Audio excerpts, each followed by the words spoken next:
সরকারি পদ পাওয়ার পর শোভন চট্টোপাধ্যায়ের নামে পোস্টার বেহালা পশ্চিমে প্রাক্তন মেয়রের সমর্থনে পোস্টার দেওয়া হয়েছে। অজন্তা সিনেমা হলের ঠিক পাশে শোভনের সমর্থনে পোস্টার পড়েছে এবং মুখ্যমন্ত্রী মমতা বন্দ্যোপাধ্যায় এবং অভিষেক বন্দ্যোপাধ্যায়কে সেই পোস্টারে ধন্যবাদও জানানো হয়েছে। বেহালা নাগরিক মঞ্চের তরফে এই পোস্টার।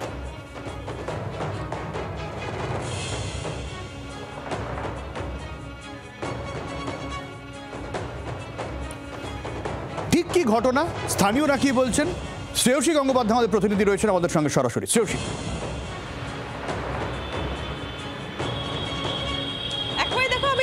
দাঁড়িয়ে রয়েছে বেহালা যে অজন্তা সিনেমা হল রয়েছে তার পাশে যে মেট্রো যে তারাতলা স্টেশন রয়েছে সেই তারাতলা স্টেশনের সামনে। আর সেখানেই কিন্তু এই বিশাল বড় এই পোস্টার পড়েছে, যে পোস্টারের উপরে লেখা রয়েছে জয় বাংলা, ধন্যবাদ মমতা বন্দ্যোপাধ্যায়, অভিষেক বন্দ্যোপাধ্যায়, এনকেডিএর চেয়ারম্যান হলেন শোভন চট্টোপাধ্যায়। এবং তলায় যারা ডিসক্লেমার অর্থাৎ কারা দিচ্ছেন এই পোস্টার সেই হিসেবে লেখা রয়েছে বেহালা ফোরাম রয়েছে, বেহালা নাগরিক মঞ্চ রয়েছে এবং জয়তু বেহালা বলে এই তিনটে কিন্তু নাম লেখা রয়েছে। তাদের নামই রয়েছে কিন্তু এই পোস্টারে, যেখানে বলা হচ্ছে তারা এখানে শোভন চট্টোপাধ্যায়ের ছবি রয়েছে।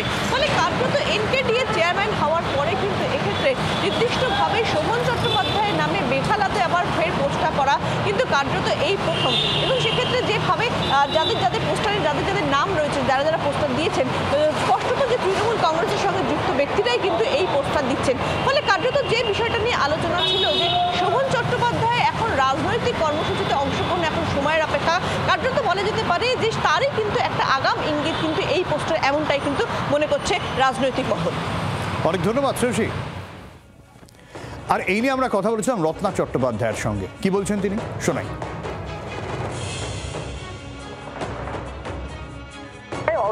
অরবিন্দ বোস বলে যে আগে সিপিএম করতো, কংগ্রেস করেছে, বিজেপি করেছে, আরএসপি করেছে। পার্থ চ্যাটার্জি অ্যারেস্ট হওয়ার পরও শোভন চ্যাটার্জির হাত ধরে শোভন চ্যাটার্জির বাড়িতে গিয়ে রোজ বসে থাকতো ওই অরবিন্দ বোস। সেই অরবিন্দ বোসই এটা করেছে। কিন্তু আমি এখনো পর্যন্ত আলাদা করে কাউন্সিলর বা আলাদা করে নেতা কর্মীরা প্রচন্ড উচ্ছ্বসিত ওরকম কোনো ঘটনা এখনো অব্দি বেহালায় ঘটেনি।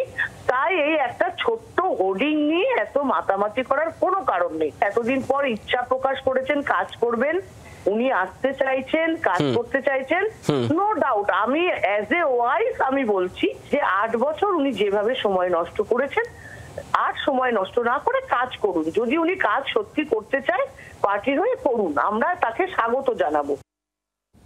শোভন চট্টোপাধ্যায় কাজ করতে চাইলে তিনি স্বাগত, কিন্তু এই যে পোস্টার এটা দলের উচ্ছ্বাস নয়, ব্যক্তি মানুষের কাজ বলে রত্না চট্টোপাধ্যায়ের অন্তত তাই দাবি। আমরা বিজেপির সঙ্গে কথা বলেছিলাম, দেবজিৎ সরকার কি বলছেন তিনি শোনাই। এটা সোশিও পলিটিক্যাল আন্ডারস্ট্যান্ডিং তৃণমূল কংগ্রেসের এই সিস্টেমের মধ্যে ব্যক্তিগত ঘটনাকেও সামনে রাখা হয়, বিভিন্ন সময় তাই নিয়ে তোলপাড় করা হয়, মনে করা হয় যেন এটা খুব বড় কিছু হচ্ছে। কিন্তু আমরা দেখেছি আলটিমেটলি এটাও একটা মানুষের চোখে ধুলো দেওয়া, মানুষকে ধোঁকা দেওয়ার একটা সিস্টেম। এই ধুলোর ঝড়ের পেছন দিক থেকে অনেক কিছু দুর্ঘটনা ঘটে যেটা রাজ্যের মানুষের স্বার্থের পরিপন্থী।